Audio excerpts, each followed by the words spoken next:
So this new moon on June 25 will be very, very interesting here. I mean everywhere, but here on the Hawaiian island, close to the Mauna Kea, that I make always the readings for the earth protectors who feel that the Mauna Kea is the navel of their world.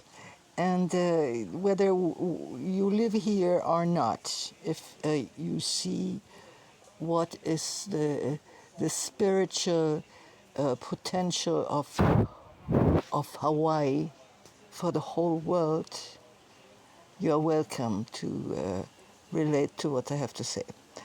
And so this new moon is happening in Cancer, and Cancer is equivalent to the fourth house. Here we have the new moon. Yeah, moon and sun, they are together, and they are just at the end of the third house. The third house is equivalent to Gemini. And there it is about learning. But it is also in Cancer.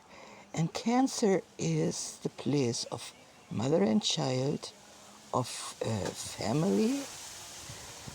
It is the first water sign, and it's symbolized by spring water, pristine fresh water, trickling down the mountain after having come from the heavens in form of rain or snow. And so that is Cancer. And it's also a very introverted and feeling sign. And we are now in the, we just passed the middle of the summer, the warmest time in the northern hemisphere, and the most flowers and sunshine and all good things.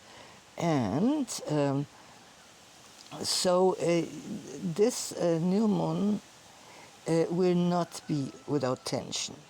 And as I have said so many times before, new moon is the time to set our intentions. If we have new goals, new moon is the time to start. Whatever is planted directly after new moon has a lot of power to grow until the next full moon. So that's the time we should really look inside ourselves, what is necessary, what's our next step. And here in Hawaii, it is all about protecting our beautiful Earth Mother from all kind of desecration and poisoning. And so we need all the energy we can muster from our Earth Mother.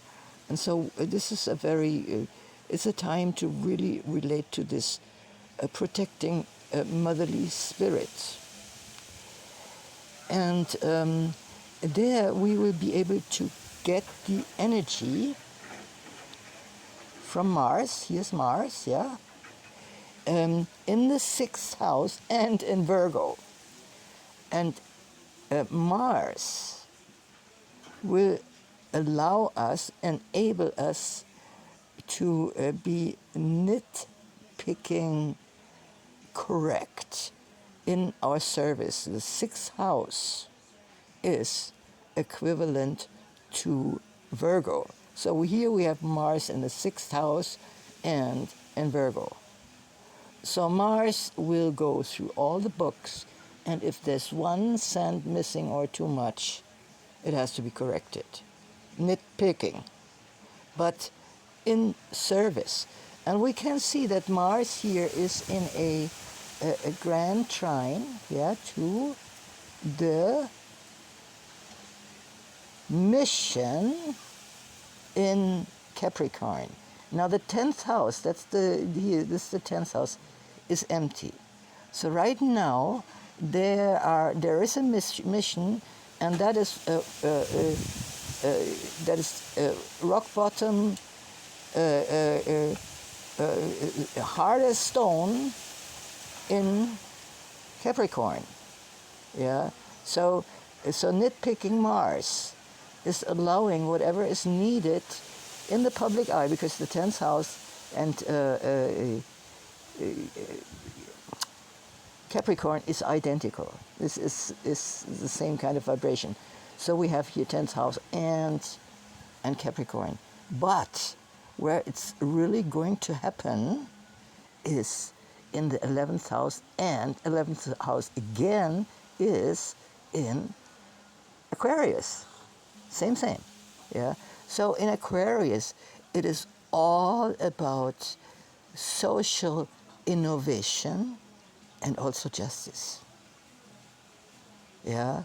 It's a revolutionary time, and we have to be a little bit aware of it, because here are this is called the finger of God pointing to Pluto, and Pluto is the great transformer.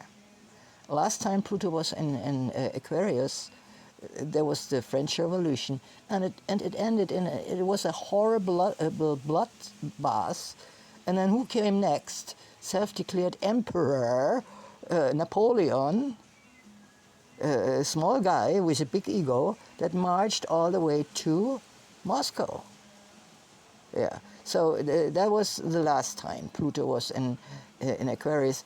But now we have this wonderful sextile to Neptune is now in conjunction with the master of karma here, Saturn, and here is Saturn. This is Saturn, and here is Neptune, and so Neptune and Pluto, they have been in this 60-degree angle, this sextile here, yeah, for a long time.